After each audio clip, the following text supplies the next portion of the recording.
Hola hermanos, hermanas, ¿cómo están? Bendiciones. Quería hoy hablar con ustedes, meditar con ustedes acerca de un tema del cual muchas veces se ha hablado, pero creo que a veces no hemos tomado el sentido verdadero de lo que significa este tema. Este tema es precisamente el tema de la humildad. Sobre todo porque no tenemos una concepción correcta acerca de este tema y que muchas veces nos resulta a veces complejo entender lo que es la humildad. En el libro del Eclesiástico, capítulo 3, versículo 17 al 29, nos habla acerca de la humildad. Hijo mío, en todo lo que hagas, actúa con humildad y te querrán más que al hombre generoso. Cuanto más importante seas, más humilde debes ser y alcanzarás el favor de Dios.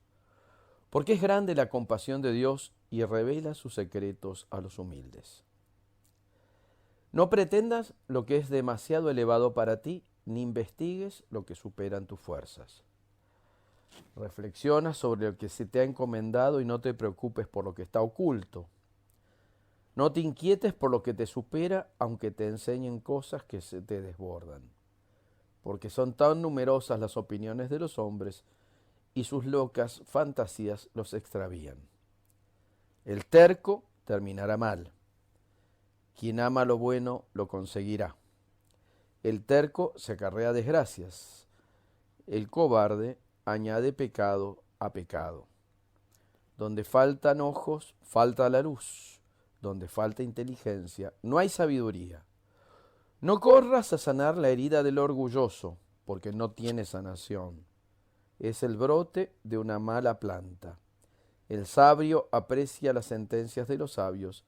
El oído atento a la sabiduría se alegrará. Palabra de Dios.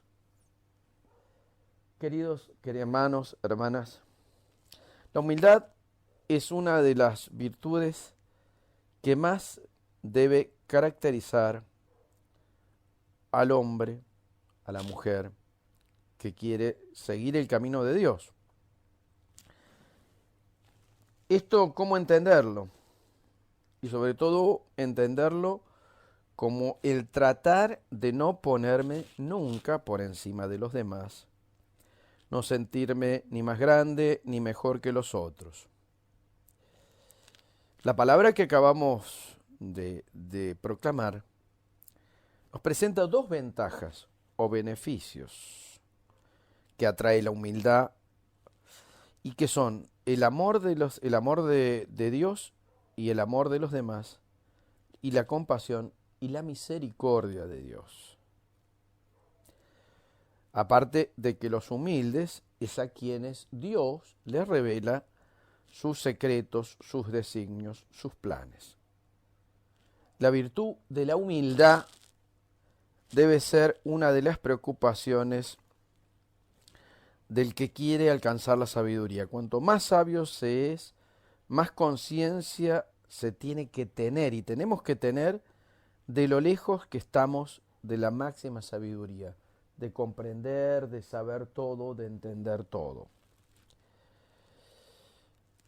Los versículos, por ejemplo, 22 al 29 están dedicados sobre todo a los que son intelectuales, a los que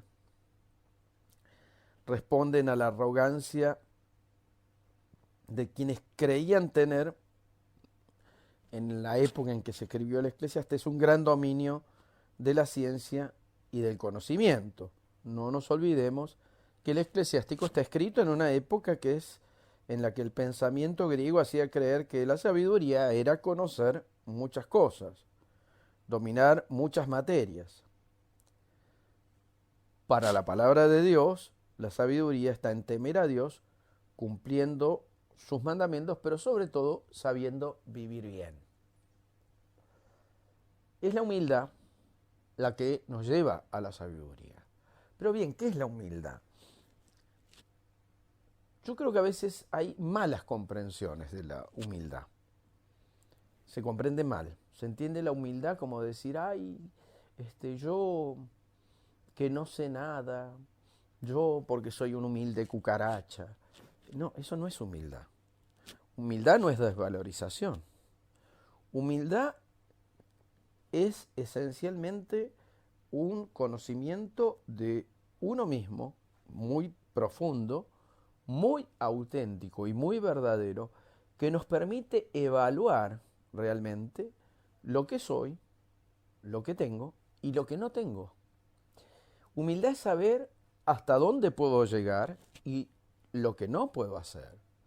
Humildad es saber aceptar de que en mi vida hay límites y que esos límites no puedo tratar de sobrepasarlos. Lo contrario de la humildad es la omnipotencia. La omnipotencia es creer lo que yo puedo, lo puedo todo, que puedo controlarlo todo, que puedo manejar todo. Y lo sabido es que cuando vivimos en omnipotencia, seamos quienes seamos dentro de la comunidad,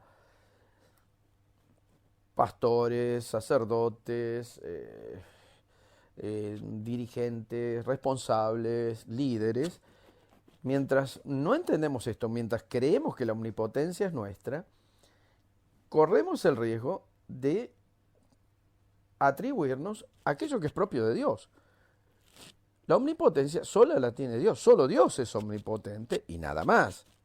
Básicamente esto, comprender esto, nos hace vivir en una actitud de humildad. Es decir, la actitud de la humildad es saber que por lo que pueda saber, por lo que pueda conocer y por lo que pueda tener, no conozco todo, no manejo todo, no puedo controlarlo todo y no puedo llevarlo todo.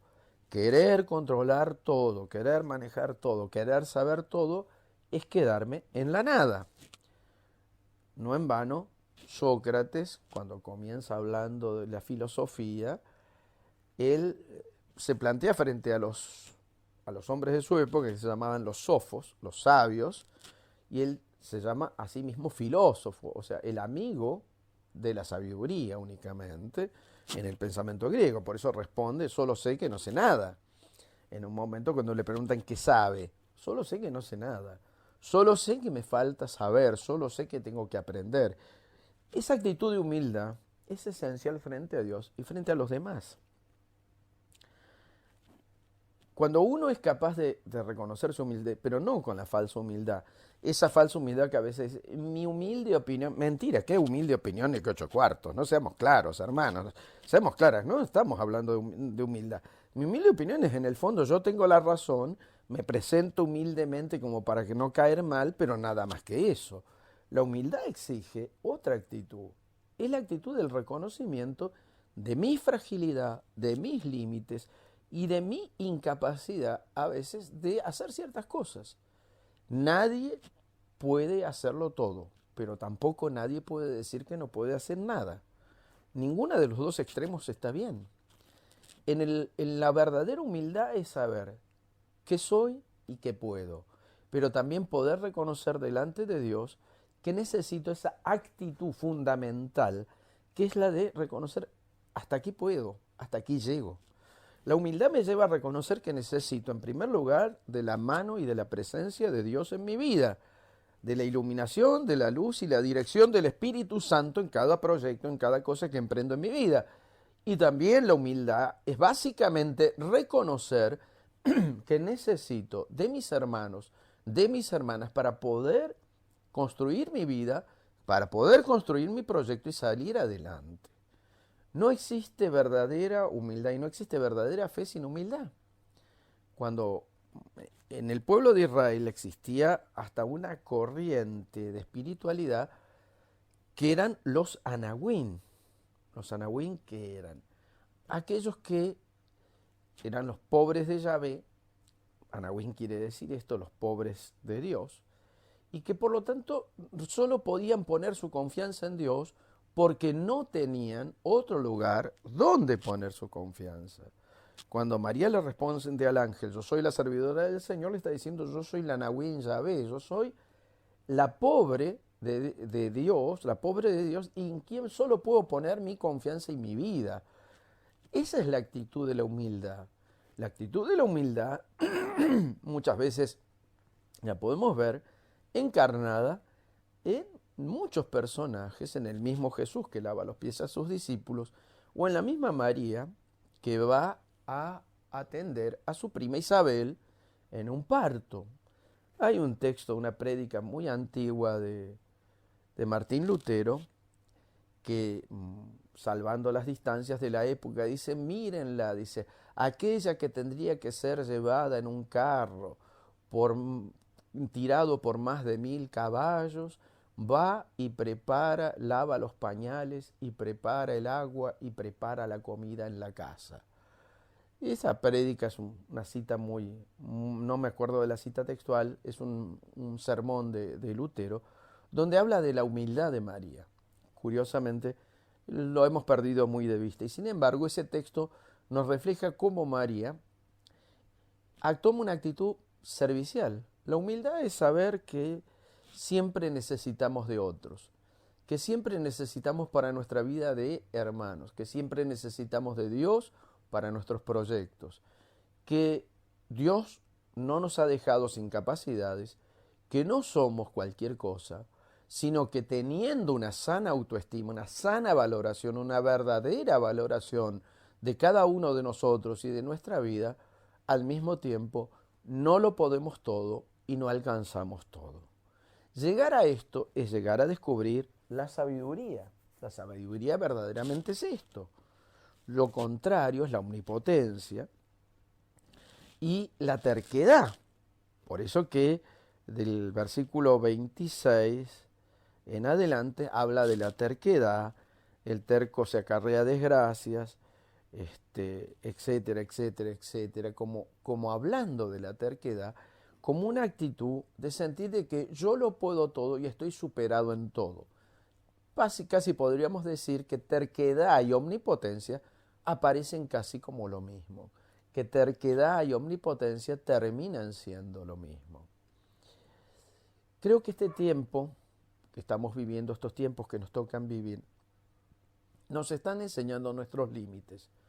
No es agradable, no es fácil, pero estamos aprendiendo que no todo lo podemos y que en una cultura donde nos hemos aprendido a lo mejor tantas cosas y nos hemos terminado creyendo omnipotentes, podemos terminar dándonos cuenta que necesitamos tanto de otros, de otras, para nuestra vida y que necesitamos sobre todo de Dios.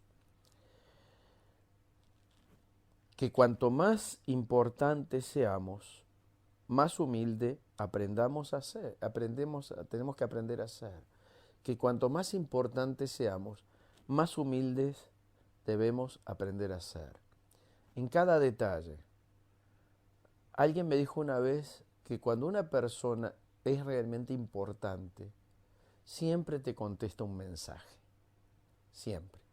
En ese tiempo me dijo, cuando una persona es verdaderamente importante, siempre te contesta una carta. Y es verdad. Es un acto de grandeza, de profunda humildad, cuando uno es capaz de contestar un mensaje, cuando uno es capaz de contestar un gesto, cuando uno es capaz de contestar un saludo, más allá de las simpatías o antipatías que podamos sentir por alguien, es un acto de humildad y por lo tanto de grandeza, porque precisamente se es humilde y cuando uno es humilde puede aprender a vivir la grandeza de saberse permanentemente sostenido en manos del Señor. Que Él los bendiga.